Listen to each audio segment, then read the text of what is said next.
Ladies and gentlemen, please welcome the CEO and founder of Inside Sales, Mr. Dave Elkington.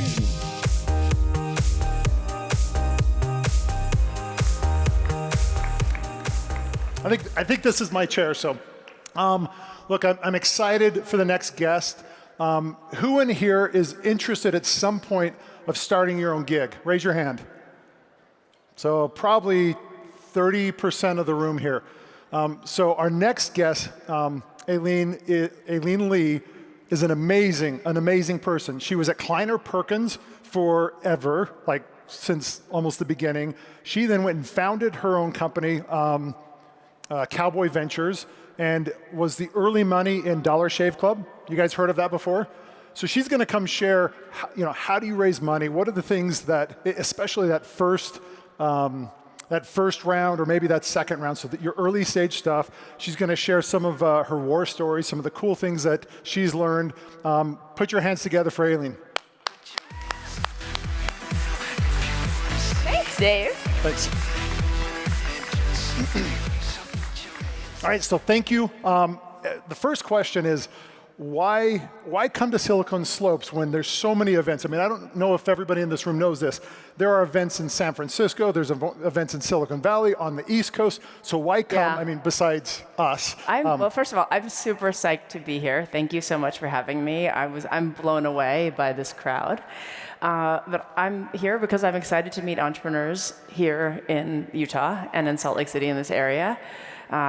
We're investors. We do seed stage investing. So for all the folks who raise your hand and you're thinking about raising your first round of capital, we want to meet you, and that's why I'm here. So very cool. A little bit of background, so Yeah. I shared a little bit, but like a little, where did you come from? How did you get into the space? And then let's dig into some stories. Okay. I think you mentioned, so I'm not going to belabor that very nice introduction. Thank you. I, kind of like you, started out in finance after college. I always thought venture capital sounded like a great job. You meet with people, you hear their ideas, you kind of see a nugget or like a little green shoot in kind of a barren. Until you get the job, and then you're like, oh, and it's so hard. Trying to figure out like who are the people who are going to be able to kind of take it over the finish line. And then you become, once you make an investment, you become part of their pit crew. You're driving the car, right? My job is to basically be your ideal pit crew member to help you be the best driver you could possibly be, and kind of be behind the scenes, but help you with whatever you need, help you look around corners, tell you what's coming up, make sure that you are able to scale. And I thought that was the funnest job. To be honest, when I finished investment banking, I looked at who worked in venture capital and I said, I am never going to fit in, because it was generally all guys. And so I didn't go for it. I went to grad school, I went to go work for Gap, and then I got lucky. Someone at Kleiner Perkins in 1999 took a chance on me and gave me a job, and I wound up working there for 12 years. So again, amazing background, amazing story. Tell us a little bit about, why did you found Cowboy? Yeah. So what we do is seed investing. So when I was at Kleiner Perkins, we did Series A, Series B, Series C. And as we were doing that, I was noticing both the Series A's and Series B's and Series C's were getting a lot bigger and a lot more competitive, and there was this new space emerging called seed stage. And with Amazon Web Services and open source software, it used to be before that you needed to start with $5 or $10 million to start your company. And now, as you know who you've raised or you're going to raise, you can get a lot done on $1 million or $2 million.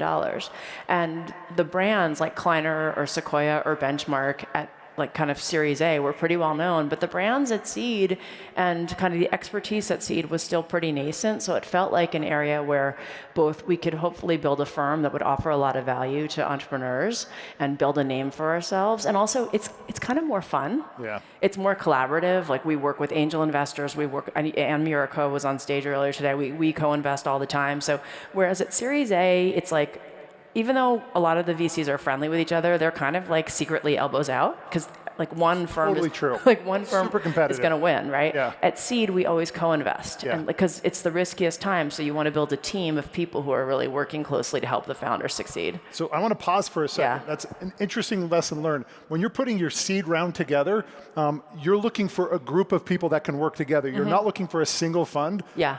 You want 3, 4. I mean, What do you think? Usually, and like when I look at the 50 investments we've made over the past 6.5 years, the companies that are doing best have different things in common. Yeah. And the financing wise, usually it's our firm and another seed firm, and then a bunch of angels who are strategic. And we kind of make a list with the founders once we decide we're going to work together. Like, what are the biggest risk areas? Is it sales?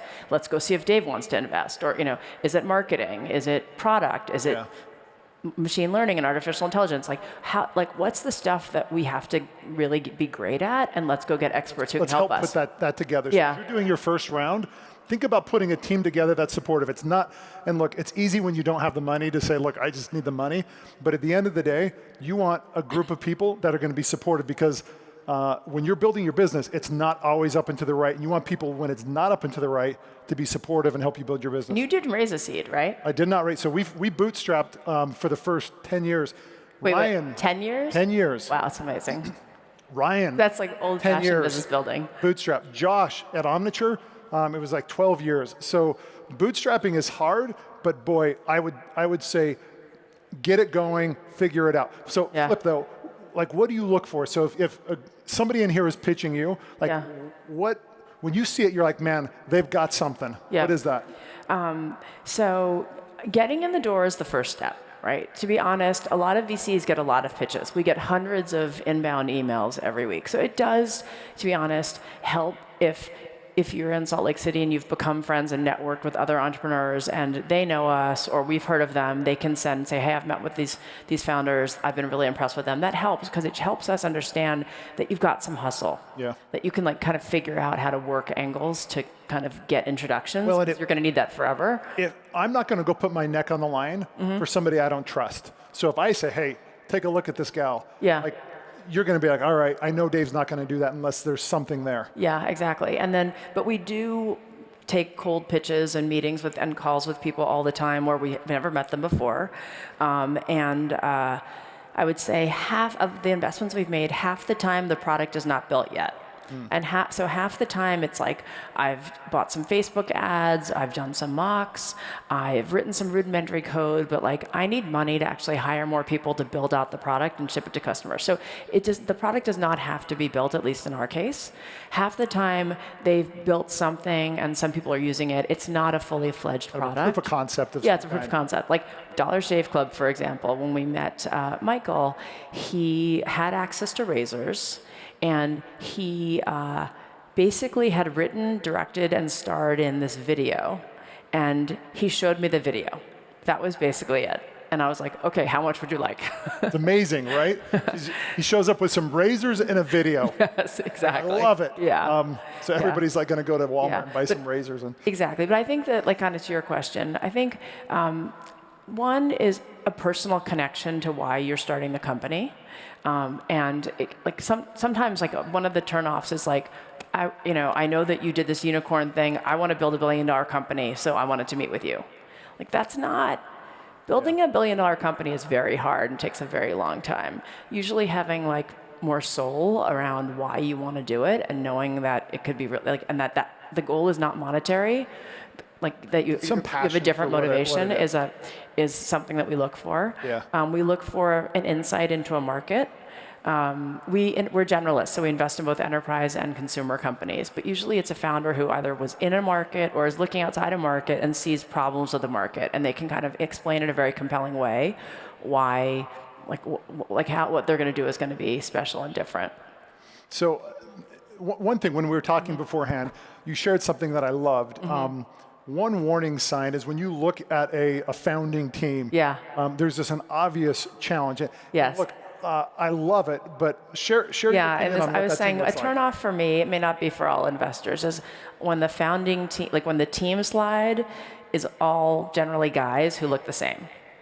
And like you'll have like 4 guys who are all the founders, and they're pretty much all the same background, and then even the advisors or like the head of sales, the head of the head of product, the head of engineering, like an all-male team that generally all has the same background.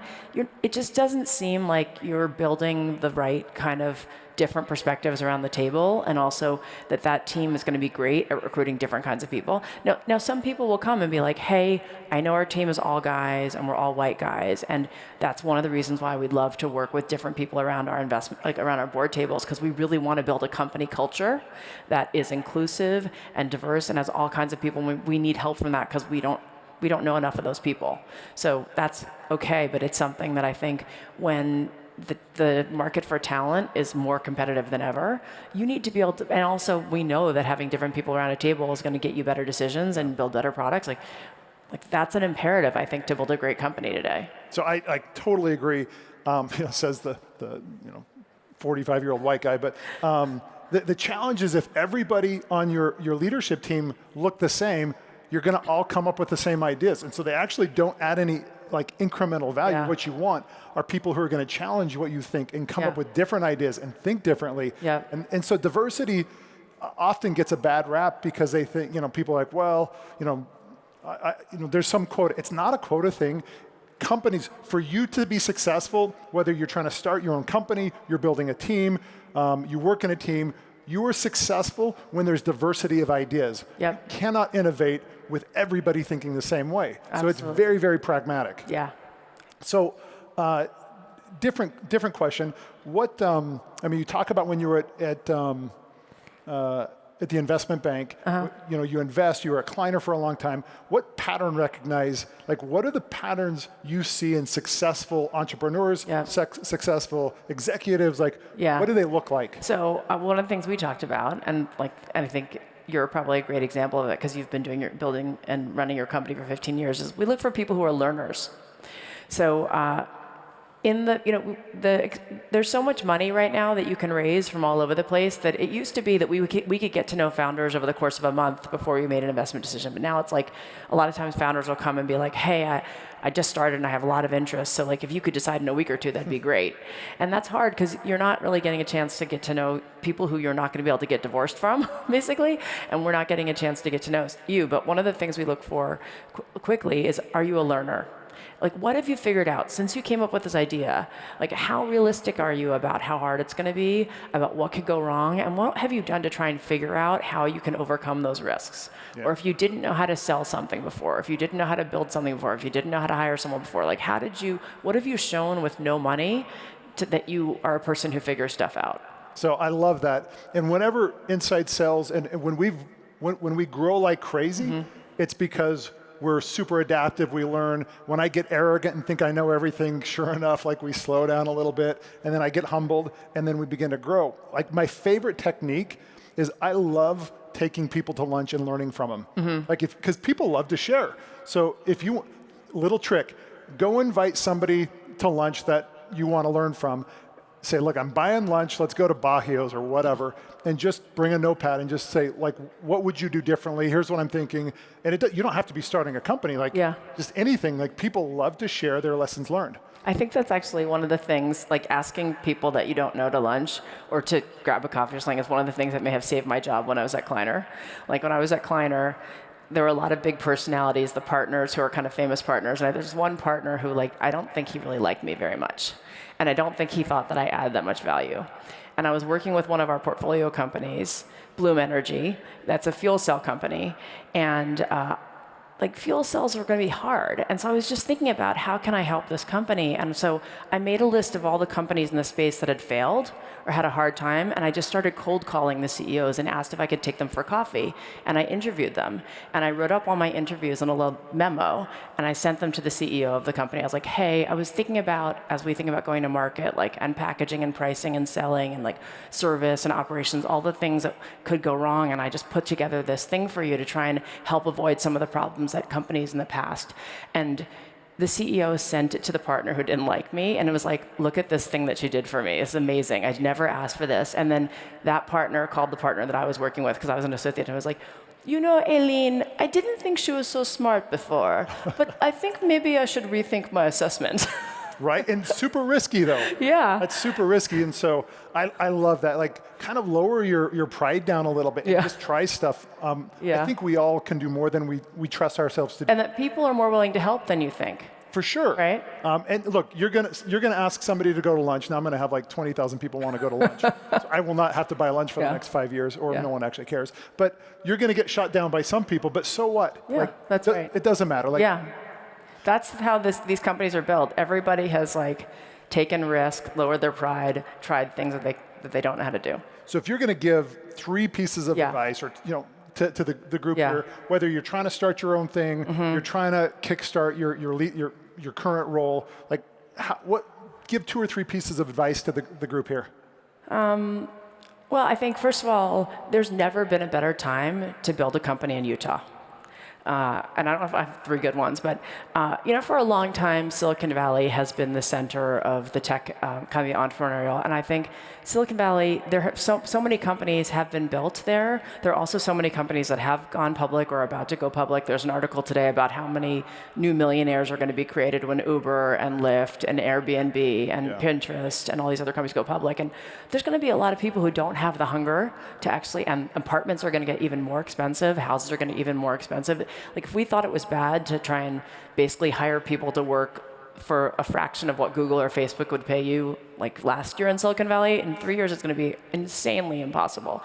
And so I think both, like now that there have been so many examples of people who came without, like the Airbnb founders who didn't work in the hotel industry, right? Who are coming from the outside, who have an idea, can build something that disrupts an industry. People around the world are inspired by that, and there's enough people who see those examples and see that they want to do it in a place where they can live in an apartment and actually save money every month, or live in a house and send their kids to public school and not have to battle traffic to, spend 20 minutes in the car to get 5 blocks. And that's Park City and Salt Lake City and Denver and San Diego and Seattle and Portland. So like, hopefully you'll be seeing me more here. And also the other thing is, software and technology has an opportunity to impact every industry. Like one of the things that we talk about at Cowboy that is our main focus, one of the areas that we're looking to invest in is what we call unsexy tech.